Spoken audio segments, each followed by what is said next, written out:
एक भाई का प्रश्न है कि क्या केवल नाम पुकारने से जीवन में आने वाली बाधाएं स्वतः हल हो जाएंगी? क्या जीव की कामनाएं केवल नाम की पुकार से हल हो जाएंगी, पूर्ति हो जाएगी? क्या जीव को चाहना जिस बात की है, आपके द्वारा कहे गए राम राम कृष्ण कृष्ण पुकारने से वे कामनाएं पूरित हो सकती है? ये कैसा पागलपन है जो आप रोज आकर बतलाते हो?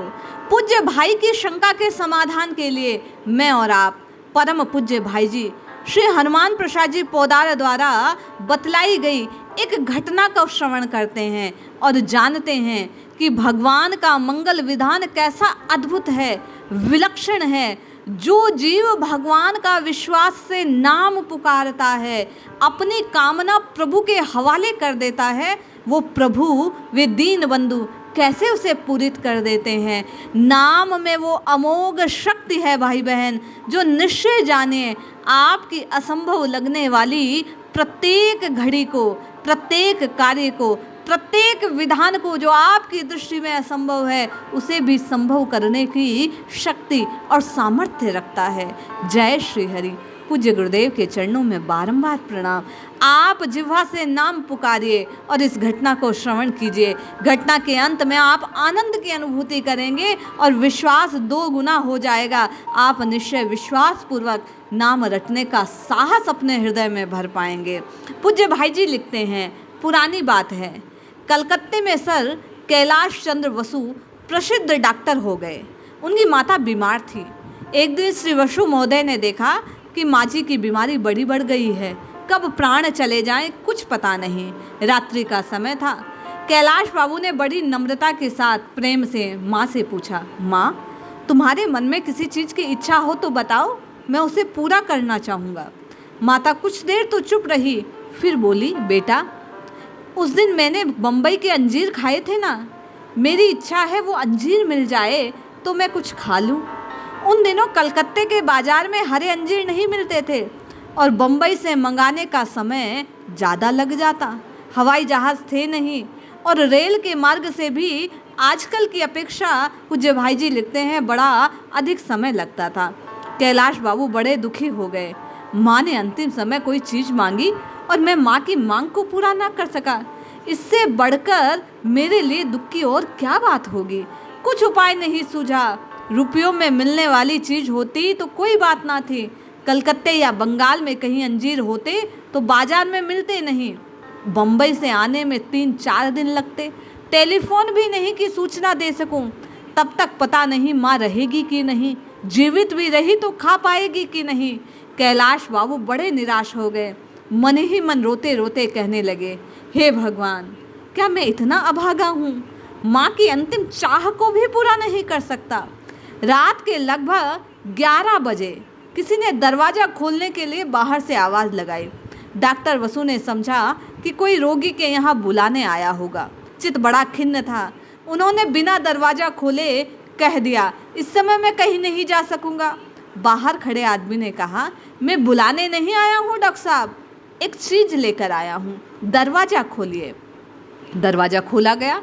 एक सुंदर टोकरी हाथ में लिए एक दरवान वहाँ खड़ा था। वह भीतर आकर बोला, डॉक्टर साहेब, हमारे बाबूजी अभी मुंबई से आए हैं, वे सवेरे रंगून चले जाएंगे। उन्होंने ये अंजीर की टोकरी भेजी है, वे मुंबई से लाए हैं। मुझसे कहा कि सवेरे तो मैं चला जाऊंगा, ऐसा कर अभी अंजीर दे आ, इसलिए मैं अभी आया।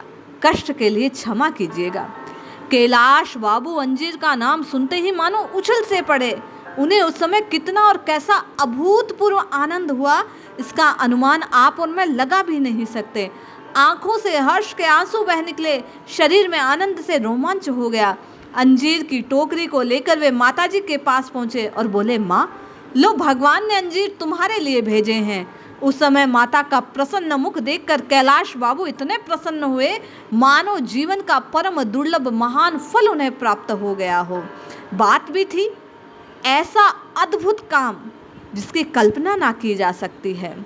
वे डॉक्टर साहब मन में विचार करने लगे कि ये जो सज्जन हैं जिन्होंने ये अंजीर भेजी, ये गुजराती सज्जन जिनका फॉर्म कलकत्ता और रंगून में है, डॉक्टर कैलाश बाबू के बड़े प्रेमी हैं। जब जब मुंबई जाते हैं तो अंजीर लाया करते हैं। और भगवान का मंगल विधान देखिए, आश्चर्य देखिए कि कैलाश बाबू की मरणासन्न माता आज रात को अंजीर चाहती है और उनकी चाह को पूरा करने के लिए भगवान ने मुंबई से 4 दिन पहले ही ठीक समय पर अंजीर कलकत्ते भिजवा दिए। एक दिन पीछे ना एक दिन पहले, उसी समय। ऐसा अद्भुत काम है भैया। जो प्रभु का नाम लेता है, प्रभु से पुकार करता है, प्रभु के सामने अपनी कामना को रखता है, प्रभु तत्काल उस कामना को पूरित करने की व्यवस्था कर देते हैं। यदि मैं और आप भी इस घटना को श्रवण कर भगवान के मंगल विधान में अपने आप को सुपुर्द कर दें, उनकी बात को मानें, उनके अनुरूप चलें, संतों की बात पर विश्वास कर प्रभु को बारंबार पुकारते चलें, तो निश्चय जानिए कैसी भी कामना हो, ये नाम महाराज अवश्य पूरित कर देंगे। आवश्यकता केवल और केवल श्रद्धा और विश्वास से इस नाम को पुकारने की है। आप चाहे मन लगे ना लगे, ये संत महात्मा कहते हैं कि प्रारंभ में इस जिह्वा से राम राम कृष्ण कृष्ण पुकारना आरंभ कीजिए। ये नाम की शक्ति आपके मन को स्वयं बांध देगी, मन लगने लगेगा और मन लगते ही सब काम हो जाएगा, समस्त कामनाएं पूर्ण होगी, जो चाहे सो मिल जाएगा। आपके द्वारा सोचे गए सब काम पूरित होंगे, आपकी कामनाएं पूर्ण करने को भगवान कटिबद्ध खड़े रहेंगे। आवश्यकता केवल और केवल इस जिह्वा को काम लगाने की है, राम राम कृष्ण कृष्ण पुकारने की है।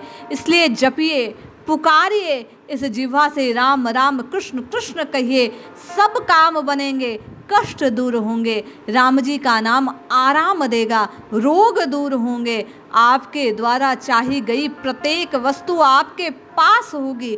आवश्यकता नाम पुकारने की है। जय श्री हरि, जय जय श्री सीताराम।